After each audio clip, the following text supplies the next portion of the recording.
আসসালামু আলাইকুম রহমতুল্লাহি ওয়া বারাকাতু। আবারও চলে আসলাম ট্রাফিক সাইন নিয়ে আলোচনা করতে। এখানে একটা, দুইটা, তিনটা, চারটা সাইন আছে। সো প্রথমে আমি এক্সপ্লেন করব একেবারে উপরের সাইনটা। উপরের সাইনটা হচ্ছে ক্লিনিং এর সাইন। ক্লিনিং করা হয় Tuesday and Friday 2 AM and 6 AM, এই দুইটা সময়ের মধ্যে। সো এই সময়টার মধ্যে এখানে পার করতে পারবেন না।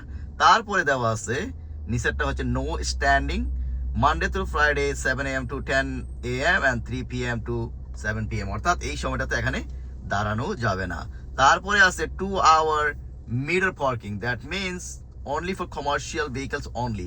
2 hour meter parking commercial vehicle only, Monday through Friday 10 AM to 3 PM, অর্থাৎ এই সময়টার মধ্যে শুধু কমার্শিয়াল ভেহিকল এখানে পার করতে পারবে। তারপরে লাস্ট যেটা আছে সেটা হচ্ছে রেগুলার গাড়ির জন্য, অর্থাৎ passenger car 2 hour meter parking Saturday 7 AM to 7 PM, অর্থাৎ এই সময়টাতে মিটার পার্কিং, রেগুলার গাড়ি মিটার পার্কিং করতে পারবে। So very nice, right?